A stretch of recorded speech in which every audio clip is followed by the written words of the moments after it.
All right. Well, this is Cabin Conversations, a regular podcast here at Woodland Church. I'm Dave, here with co-host Whitney. Hi, Dave. Hey, You Whitney. switched it from a weekly to a regular. Yes. Yeah, because we miss a fair number of weeks.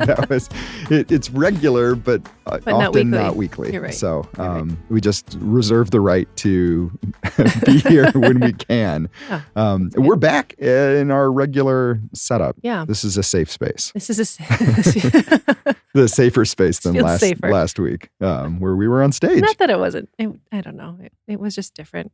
Yeah, it went better than maybe it could have. Sure. There's some caveating there for it. Yeah. But I prefer this quiet room. Yeah. So, and our guest this week is none other than Keelea, Miss Keelea. Hello. Hi, Miss Keelea. Hello. How are you? I'm great. How are you guys? You're doing well. Yeah. So, busy week? Busy. I mean, like, that's just like You're nature. involved with districts too at the end of this week? Yes. Yeah. We ended up going kind of last minute last year, and it ended up being kind of helpful, I think, so on some levels. So going this year again to just be supportive to the youth men team and really to be supportive to some of our younger grades where it's their first time maybe going. So Was this a bit of a last minute thing for you guys too this year? Or have you known for a while? that you're Yeah, going? we knew for a bit that Nice. we were probably on the docket to go. Sure. Okay. And I just skipped to the end of the week. That's not like you don't have stuff going on today or tomorrow. No, or, yes. And I'm excited. I love districts. Yeah. I mean, genuinely, like, it's a huge. there's super just cool thing. something very, like, invigorating to stand in a room with these youth and their hands outstretched in full praise to God, knowing that their stories are probably just all over the map. And just being able to be present in that place is just so cool for me. So Well, and how many love people it. from our staff are going too? My goodness. Because Yeah. it's like the whole youth team, I Yeah. assume. Yep. And then Doug's going. Yep. And Really? Jed's going. Yep. Okay. And you're going. Jen, Doug's wife will be there probably too. I Jen- would assume okay. Jen will be there. No, I don't know if they are because I think Jed and Doug are rooming together. So Oh, yeah. maybe Jen's not there this So, year. She was there I'm last guessing year. Jen's not going to be involved. So, yeah. but yeah, maybe I'm wrong on that. So we'll just pontificate on who's going here. Hey, I have something cool, for y'all. Oh. Check these out. So Look at since we're on that. we're on We're in video, Cabin so, Conversations. yeah, these aren't to keep, I don't think. So, but look at, like, if you're watching, They're cute. we got our Cabin Conversation mugs and they are petite. I like petite. They're Yeah.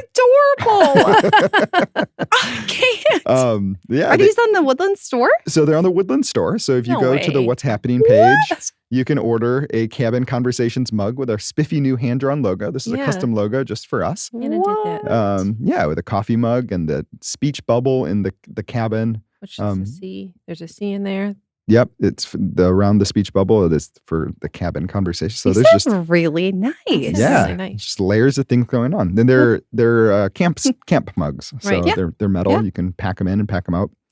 You can also burn your fingers when you put hot liquid in here and you That's- grab onto Yeah, the there is Let's be no- careful. Let's be careful. So, and I was wondering what They're the MO should be because we all bring our water. You have Right. your lemon water, your lemon tea. My hot lemonade is I think what I'm just going to we've pour my landed on. coffee into this mug and I'm just going to own it. I'm just going to go. This There is we the go. way You're just like, So- Don't burn your use it. hand. Yeah. Okay. So, Miss Keelea, Just this is your second time you're on the podcast this No, season. this is the first time I'm on the podcast this year. This year, yes, but I said this season. Yeah, so this season I am. got Yeah. intentional in that language there. So, yeah, how y'all been? It's been a whole year since we've been together. You know, that's the whole classic dad It's a joke, joke. New Year Yeah. season time. So, anyway, this podcast is a real winner.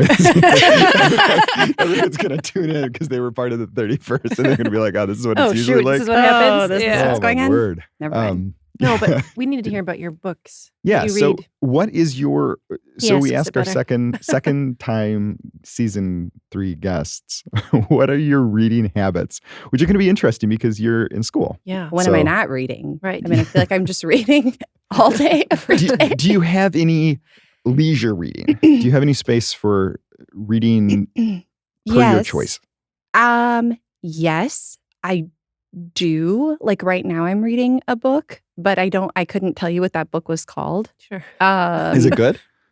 It is good. It's really good, but I can't remember the title of it. I keep in the show notes, I put the books that are talked about. And so I'm just going to put question marks. I'll find it. I'll figure it out for you. But it is good. It's a World War II historical fiction novel. And it's told from two perspectives. And it kind of does we cannot see. Yes, that one. Thank you. All the light we cannot see. Okay. Yeah. All right. We knew. It's good. It's good. It's a page turner for sure. Like I want to know what's going on. And it's. Isn't there Christian undertones to that? Are there? There might be. There might be some. That was almost listed in Christianity Today's best books listed thing, I think. So under the nonfiction or fiction I don't know. section. I'm not far enough into it that I would feel like confident to say that, but it is a really, really good read. Written by a believer, maybe, or something like that. My book list for myself that is not school related is really like all over the map. A lot of historical fiction. I read a lot of historical fiction. I read a lot of like autobiographies. Yeah. Like I enjoy reading about people. Do you prefer autobiographies or biographies? It's an intermixed. It depends. If there's it depends on the book. What's your criteria for whether you want to learn about a person? Is it just like, sure? Yeah, I don't know. It depends on like what the book is, I think. I've read a lot on like presidents. Sure. I think they are it's just interesting, some stories, of different presidents. Yeah, it just depends on the person. And kind of on the storyteller sometimes. Like there's some people, I didn't imagine that I wanted to know about Eugene Peterson's life. But then I listened to the pastor. And that's an autobiography. That's an autobiography, but there's like these snippets that you don't understand about somebody's life until they tell you. And how that formed him. Like I think his father was a butcher, and he was like, the way that his father's butcher shop functioned like a community of Christ followers. Yeah. Like it wasn't a church, but it functioned like that because of how relational it was and how communal it was and how how they loved each other, how they served each other. It was and he's a really good storyteller. Yeah. So it was really engaging. Yeah. I didn't think I was going to be like, this is the guy I want to read an autobiography about, but it was really good. Yeah. So sometimes there's just really, it depends on the story. Really, it depends on the story. I can tell pretty quickly if I'm like, this is not a book I want to continue to read. Do you feel the freedom to stop them? Then? Oh, I do. I'm like, I am not going to spend my life. That is my 2024. Oh, I just will something like to gain. 1 to 2 chapters in. If I can't connect, I'm like, this is done. I do read a lot of like leadership book stuff too. So it's kind of all over the place. But right now I'm reading All the Light We Cannot See. Yeah. Have you read The Pastor by Eugene Peterson? I have not. It's been on my list of books, but I frequently text Whitney photos of my book stacks. And I'm like, I'm going to read these books. Yeah. And she's like, yep, mine's also growing. That's your TBR list. Yeah, to be like read, I'm like, right? I'll read this book. And so I always just, in downtime, try to pick one that I'm like going to commit to. So you read one book at a time? Yes. Well, you're reading a bunch for seminary. I'm reading so that's so different of a read though, that's a lot of like skimming and I'm really looking for some information. Yeah. Oh, okay. If it's a book that I really enjoyed, like the skim, and I'm like, oh, I want to come back to that, I put it in my like, I'm going to come back to that. Yeah. There's a different stack for that.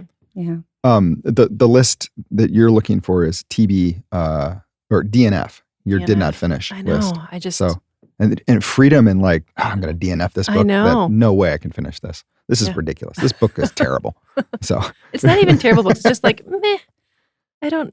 Yeah, but there's so much good stuff out there. Like, don't waste any time on something that. I usually don't just pick a book up at random. Like, it's usually suggested by somebody or somebody I know has read it and I trust them. And so there's got to be something in here that's going to be good, right? Yeah. And then sometimes we have different tastes, and that's okay. You want to know why I DNF books mostly? Why? It's because the author had a 2-chapter idea that they turned into a book. Whole book. Sure. Yeah. And I got 4 chapters in, and I'm like, I know I've known what you were saying for all of this, and how is there a rest of a book here? I'm done with this.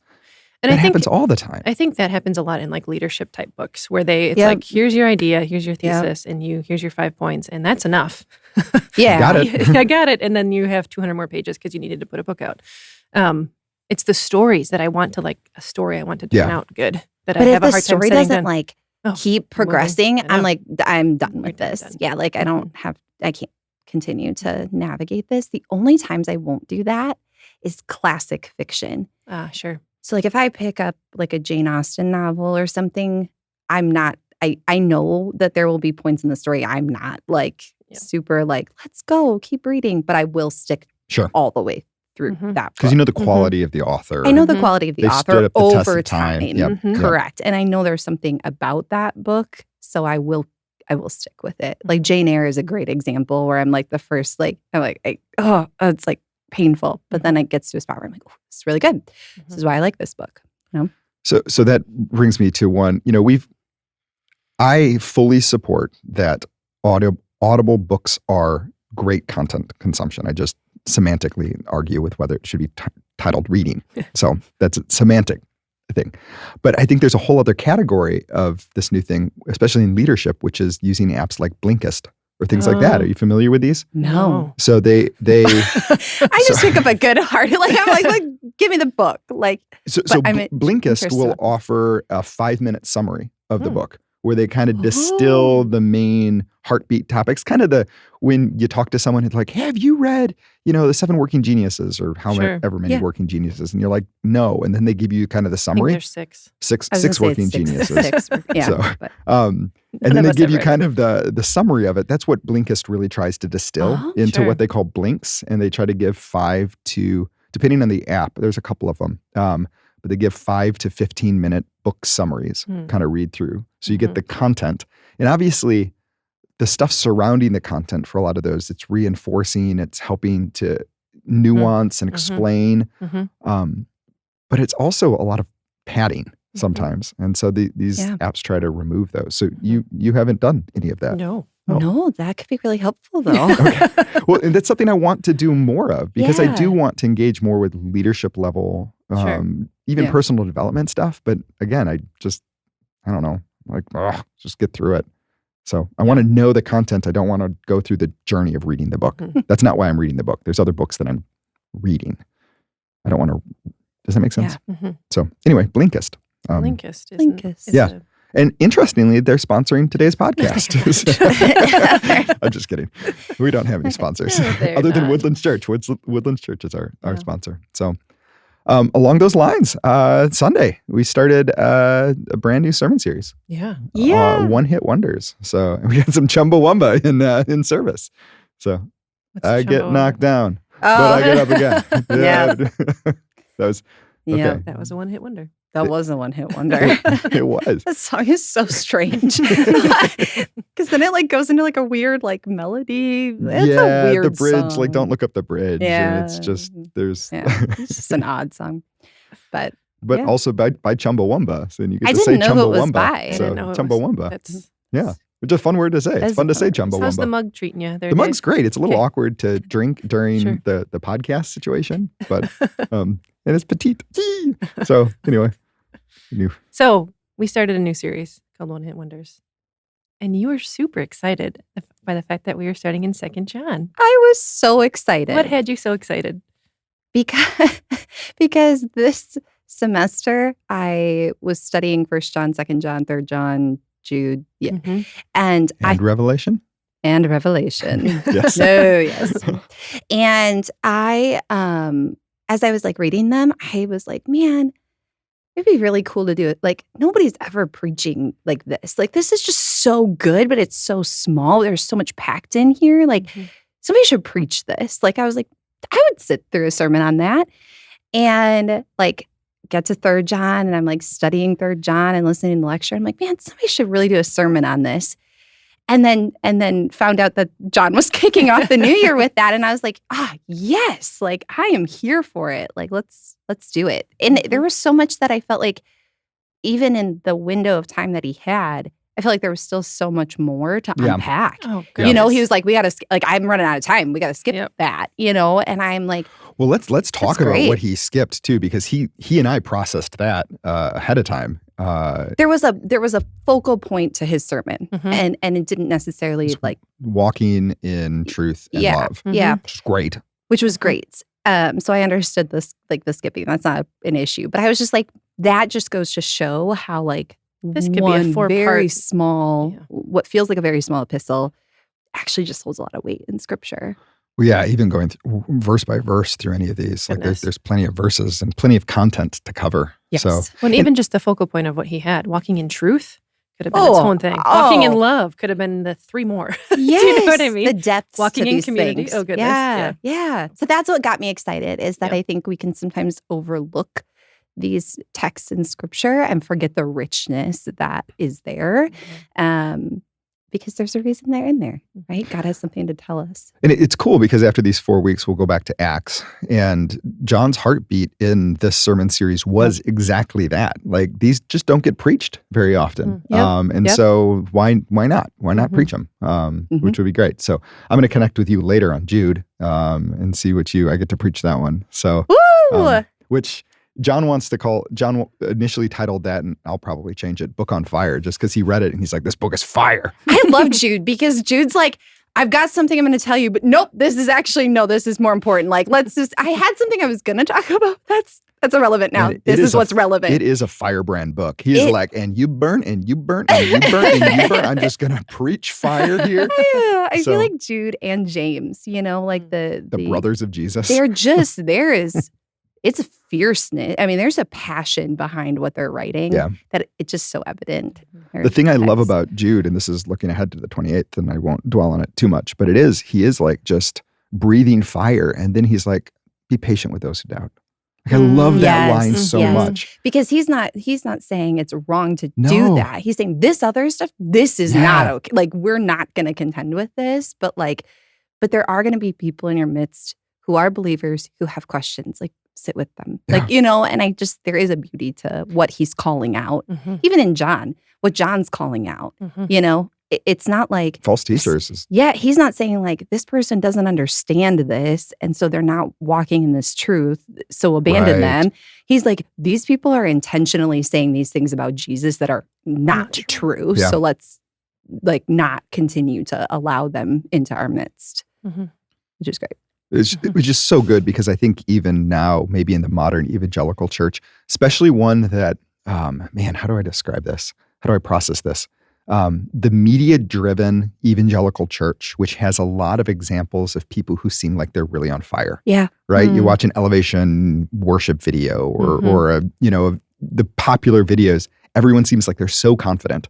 And so doubt has become almost a cardinal sin in evangelicalism. Where it's like, I just don't want to admit that I'm doubting. I'm doubting lots of things. And that's where I find so much warmness in Jude's encouragement. And that separation, like you can be really firebrandy against some people, but gracious towards others. So, which is good. Yeah. So let's talk about walking in truth, right? So what stood out to y'all in that?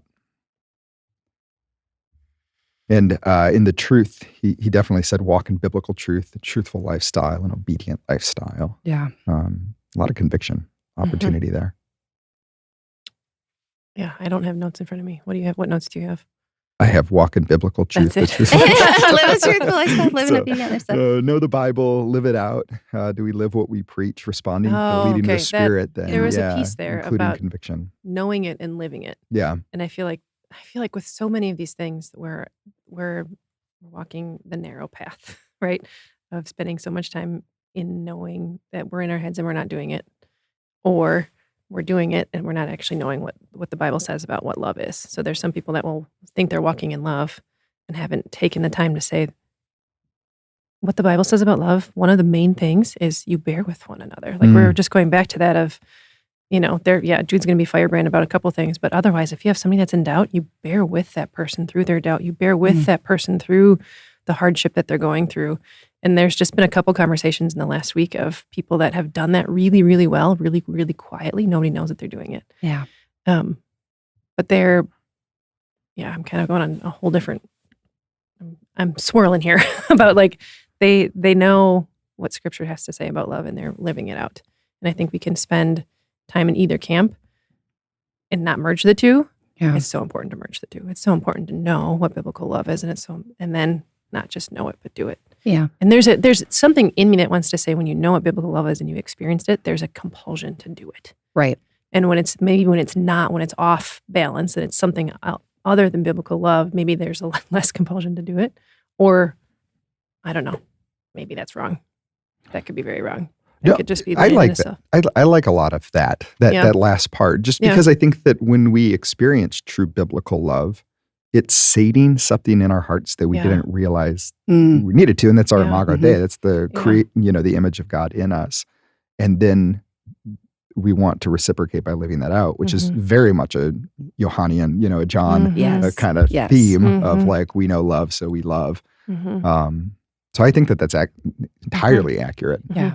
My mind immediately, like as John was connecting the walk in truth leads us to walking in love, like they go hand in hand in a lot of respects, was because I just finished Revelation. Like my mind immediately went to the Church of Ephesus, which had all the sound doctrine in the, like they knew the truth. They had faithfully walked in the truth, but they had forgotten love in a lot of respects. They had forgotten to live that out in some ways. And I was like, that can happen to any one of us at any given time. Like we can be a church of sound doctrine and we can know the scriptures and we can have that and not let it like shape us. And we have to be careful to not do that. Which I thought that was a good, valid point. I also really liked, John said this statement and I wrote it down because when somebody says a good statement, I always write it down. So following God's commands isn't legalism, it's wisdom. I thought that was such a great, I was like, yes, that. Like there is wisdom to following what God says because God knows what is good and right. And so when he says it, like us following in that's not us being legalistic about what's in here. That's just good wisdom to be like, okay, well, God said we should do that. We should probably do that, There's such I'll venture into dangerous territory here.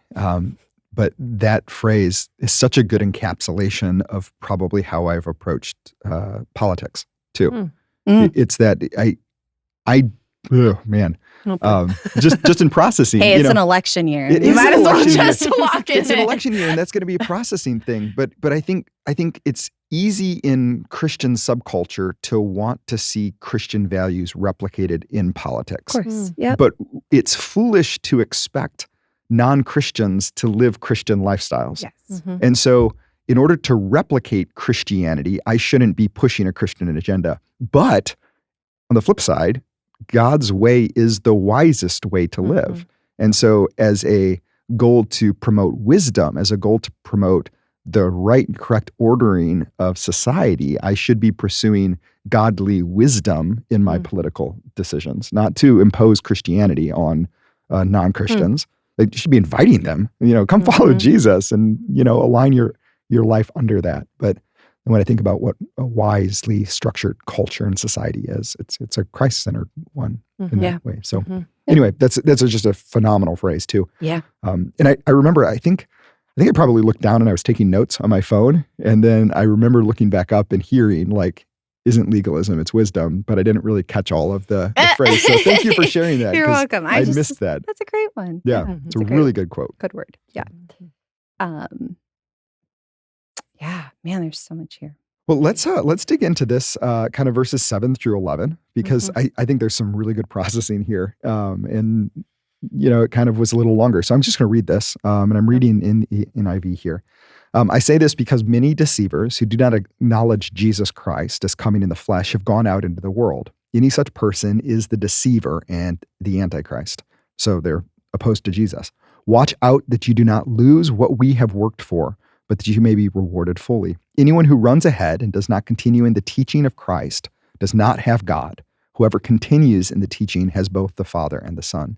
If anyone comes to you, and this is the verse here, verse 10, if anyone comes to you and does not bring this teaching, do not take them into your house or welcome them. Anyone who welcomes them shares in their wicked work. And so the question then, that's a word of discernment about those who teach and instruct. It says, do not let them into your house or welcome them. And I've heard this verse applied to like, okay, this is why I'll close the door on Mormons or Jehovah's Witnesses. There were some Jehovah's Witnesses in our neighborhood a couple days ago. So I did not think of this verse when I shut off the porch light and pretend like we weren't home. Not here. It wasn't the time for it. Yeah. But how do you, like, when you read verse 10 and 11, that anyone who welcomes or allows them into false teachers, like, how do you process that level of discernment? What are you thinking about? I mean, I follow it back up, right? Okay, so mine says, verse 10, if anyone comes to you and does not bring this teaching, that's assuming that you know what this teaching is. So follow that back up. What is this teaching? Does not remain in Christ's teaching. Okay, there's some specificity. Help me out. Specificities. Thank you. Specificity there. And then even further up, Dave, you started with, they do not confess that the coming of Jesus Christ in the world. So that to me is the linchpin. What do you know? Who do you say Jesus is a really good question to start unraveling what you know, who might be a false teacher, I think. And unfortunately, Gnosticism is running rampant. I think the thing that I continue to come back to in my brain is that the Bible was not written to us. It was written for us, but not written to us. And so there is some layers of you do have to understand that that Gnosticism is running rampant, which is to say that the flesh is bad. Christ could not have come in the flesh. And so they're denying Christ's humanity in a lot of respects. And so when you're teaching that, there's just so many implications out of that, right? There's also, if you go back into, 1 John, so much of 1 John is they're no longer in fellowship with us. They're not there. We no longer want to associate. They're children of the darkness. And when I was listening to that and reading that and studying that, I ended up reaching out to my professor at Dallas. And I said, talk to me then about this term of backsliding. I don't know if you've ever heard that term, but I was talk to me about that, right? Where somebody says they're a believer, but then they are living a life that's clearly not. Is that what this is referring to? And he was reminder, written not to us, for us. So he was you can't apply it in that way. And here's why. Here's what's going on in the church, and here's what's happening, and here's what John is contending with. And I'm okay, that's just helpful context for me. And he was be careful how you are applying these things. And so I came to the same place with 2 John 2. It's this is a very strong warning because this is a huge problem for the church. Right. This was a huge problem. And it's so much of a problem, right, that we get the Council of Nicaea. We get people, you just talked about the heresy that ends up stemming from a lot of this. And so we get this giant council pulled together to say what are we going to say about this? And how are we going to say, who are we going to say Jesus is? And how are we going to back that up? Right. And then we get another council that follows that. It's so important.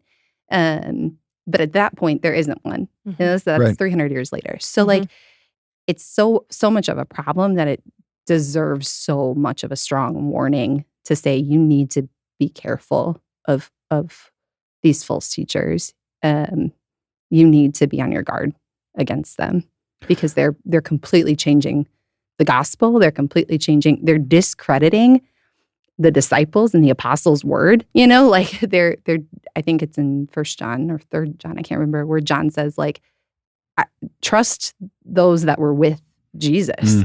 I was there. I saw. They didn't see. They don't know. Why would you take their word over what we've told you? Take what's been told to you as truth. So, So I don't know that it's don't ever have a conversation with a Mormon. Right. Right. Yes, they're confused about some things, right? And there's some things there. But I don't think that that's where it's going. I think that there just was such a rampant problem of this inside the church. These weren't people coming to their doorstep necessarily. These are people who are also inside of their church on a Sunday morning. It'd be like John preaching this and somebody getting up there and saying whoa, hold on a second, John, let's actually talk about this. I don't think Jesus came in the flesh.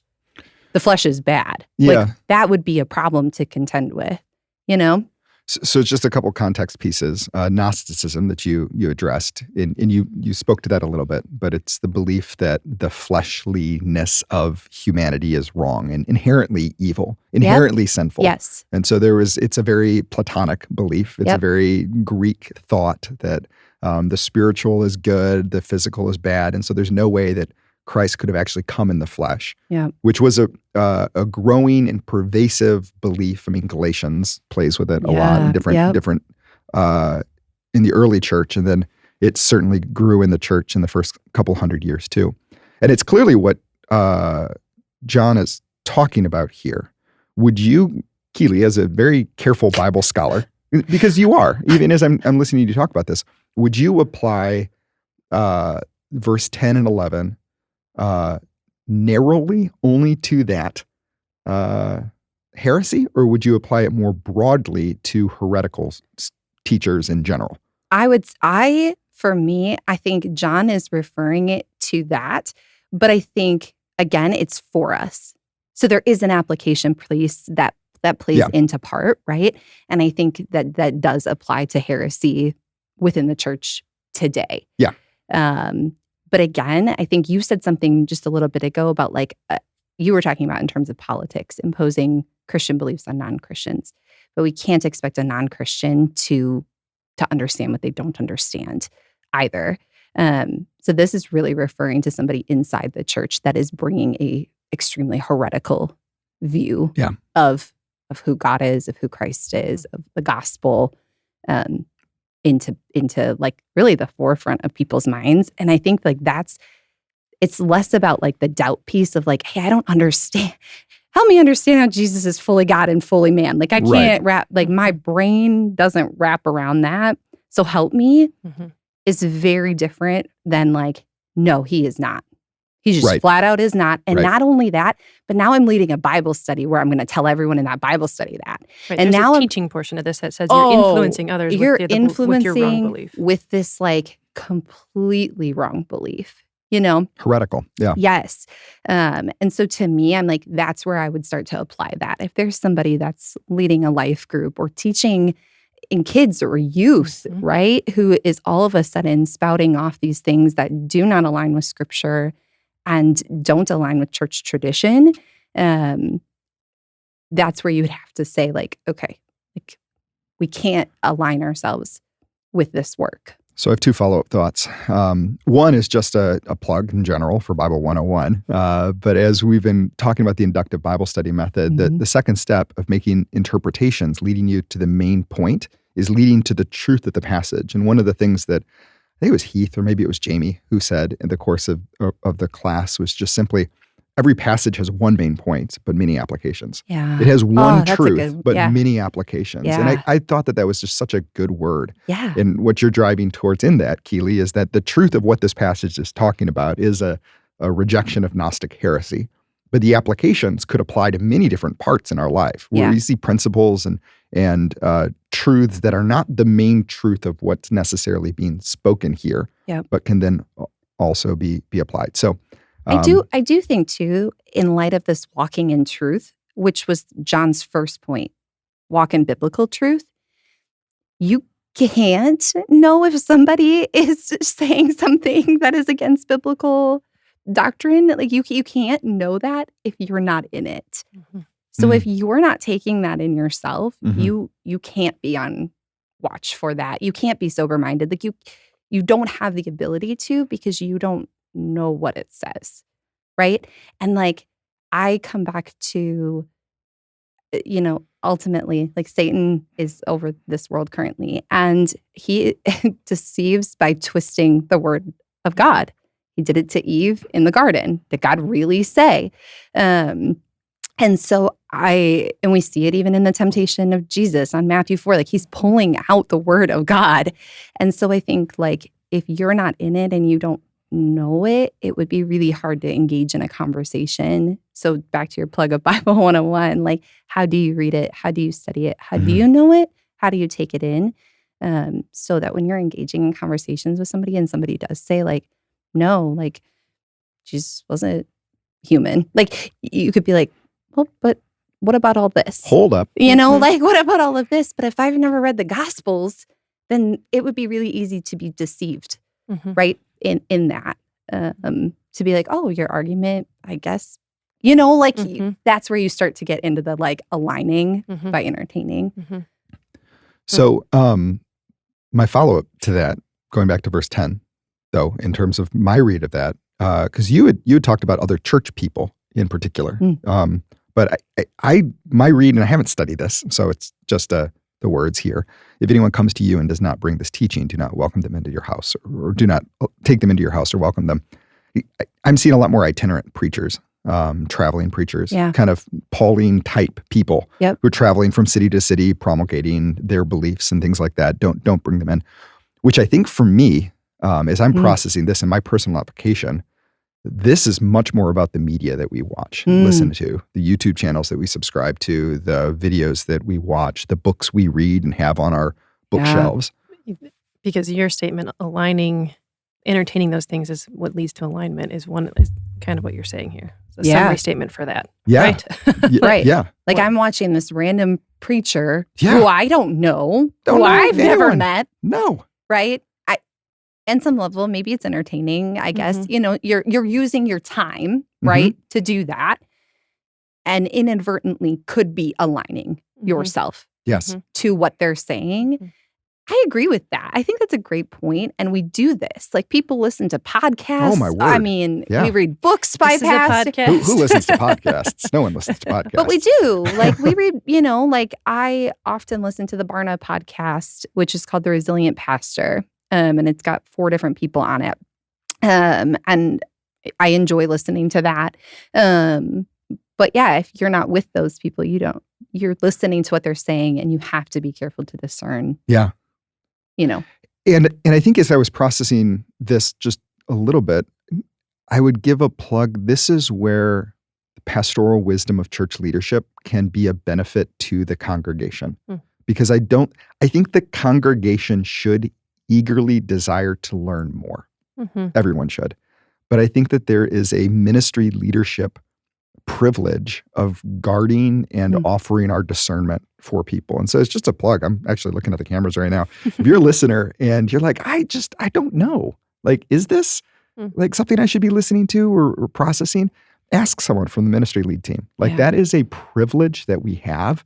And it's an element of guarding the church.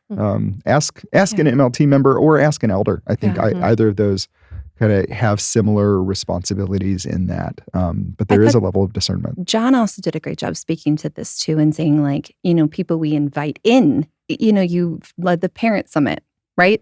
People we invite in, we're essentially aligning with, right? At that point, we're saying like, you have a floor in our church to speak to our congregation and our flock. And so we're going to do what we can to ensure that person isn't coming in here and saying heretical things. Like we're going to vet them to some degree. I feel like the district does this as well. People who are speaking at the youth conference who are influencing youth have been vetted by the district to say like, yes, you're teaching sound biblical truth here. You're not saying things that are, off the wall or whatever. It's a hard journey. And sometimes you make mistakes. And I was going to say, and there's no like 100% guarantee knowing everything. You bring somebody in. I'm not sure you've read every single book by the person that came in or listened to every single sermon that they preached. You can't, that's just impossible. Right. And so at some point, but that's another level of like, be in the Word, studying it. Like if there's something that feels a little off, that's then his third and final point was walking in community of like, hey, they said this thing. I'm not sure about this thing. Yeah. Help me with it. And somebody can, in your community, if it's Christ-centered, can hopefully have the resources to walk you through it. Like, yeah, that's not off. It's just, you might have misunderstood it. Or, yeah, I don't know if I agree with that either. Let's go a little further with investigating this thing. So, there is a level of privilege and just wait to that we get to walk through and bring resources forward, but we're never going to bat 100 on that, or 1,000 is the right terminology. 1,000, yep. 1,000. Yep. Yeah. I hope you bat 100. So batting 100 would be real poor. Yeah, you're going to get benched if you're only batting 100. But there's some people that still get paid millions of dollars to sometimes fall into that category. Anyway. Joel Olstein is one of those that there are a number of Joel Olstein books on the, coffee tables of congregants, and he is a heretic. Yeah. He does not preach biblical truth. And that's a danger. One of John's good words, I think that he shared, I think we've heard it too in a different interview with him at one point, was just the wisdom of taking pauses on authors that are concerning or are saying things that are concerning. Bluntly and really boldly. I'm kind of there with Andy Stanley right now. I love Andy Stanley's leadership stuff. I love his communication style. He's been a forerunner in the church. There's a lot that he said recently that, I just don't know if the wisdom in saying that is still there. And so it's kind of a moment where it's all right, we're going to pause just a little bit and we're going to wait and see where he lands and what happens. I'm not throwing him out right now. Rob Bell is a guy that I have thrown out, right? Rob Bell was a phenomenal Bible teacher. He, back 15, 20 years ago, he was a leader in Christian communication. At this point, he's full out Gnostic too, and a rejection of the deity. And it's just gross where he's landed. Sad. I should say sad rather than. Yeah, it is sad. So looking for discernment and processing that is really good. Yeah. So. Yeah. Any other thoughts? Yeah, I think going back to walking in love and thinking through the conversations I've had with people in this past week about bearing with believers and walking through hard doubts and stuff. We're walking into a political year, right? And you're going to be sitting across the table with people that you may not align with politically. There's a call in my heart to enter into conversations with somebody with a different viewpoint than you have and bear through that conversation.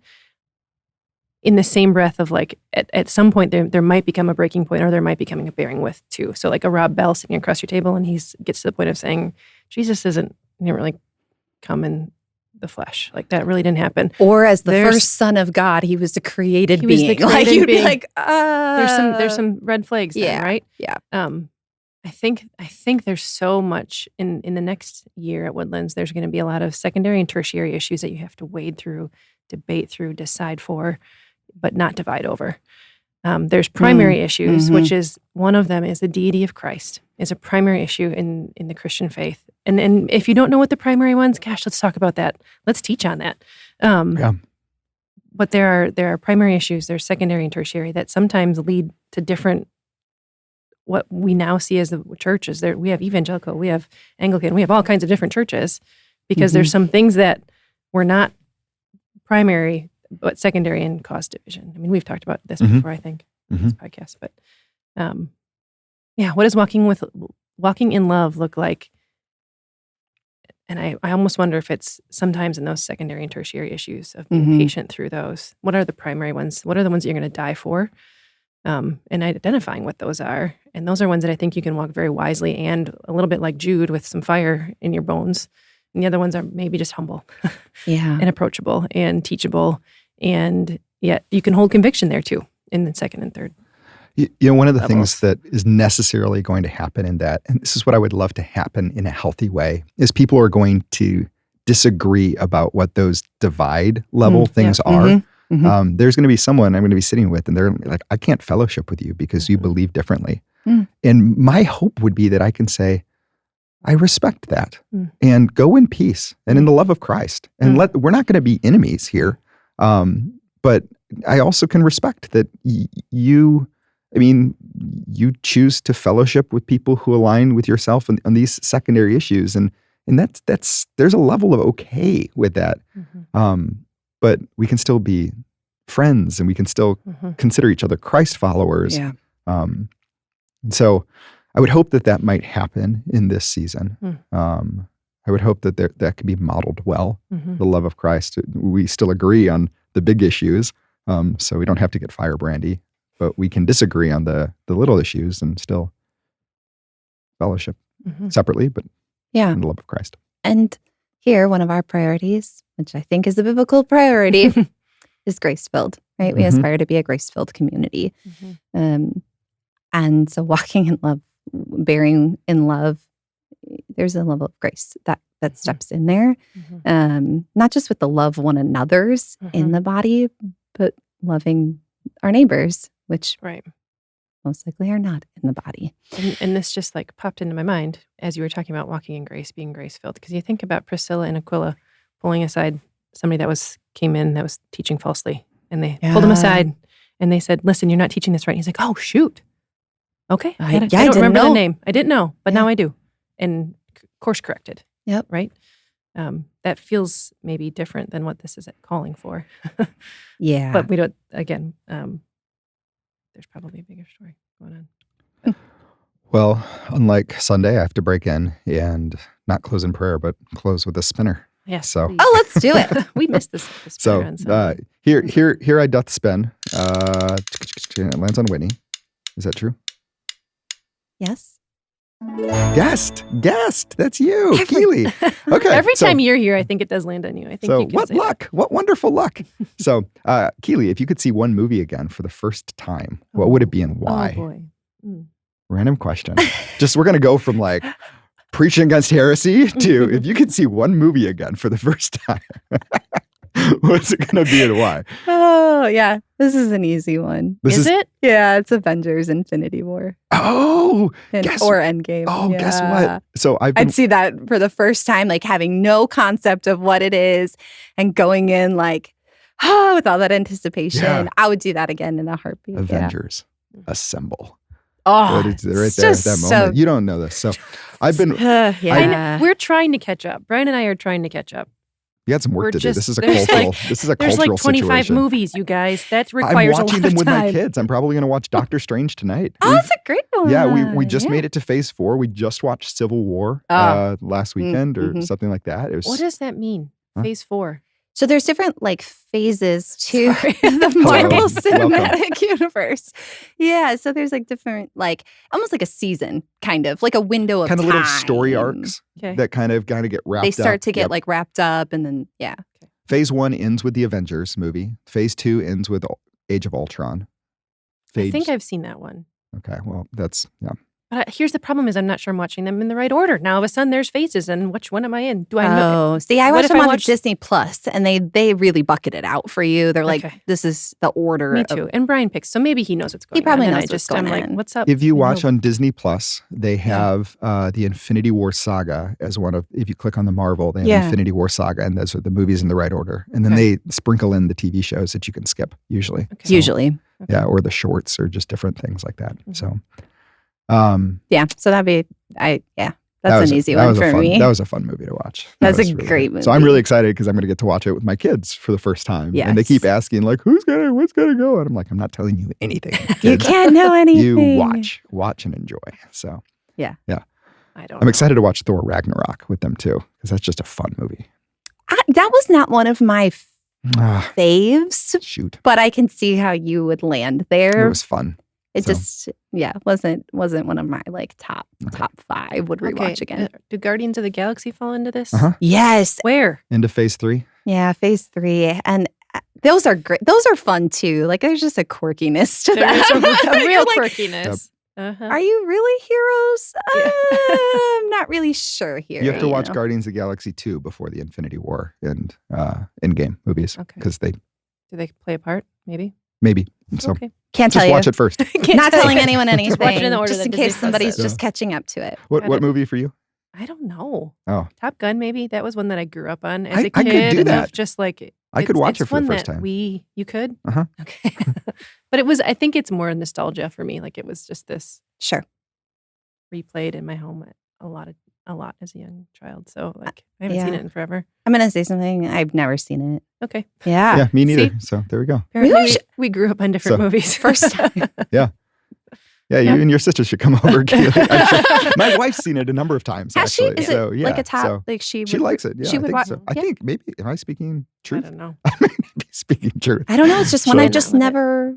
I don't know. Yeah, it's okay. It doesn't have to be a favorite.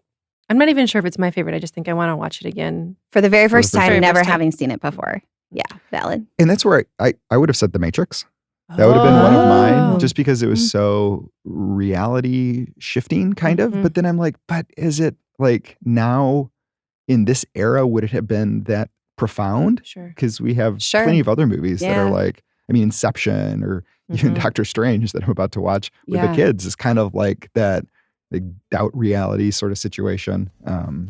So I don't know, but it was such a cultural moment when it released. It was such a big deal. It was such a that I'd probably want to go back and experience that again.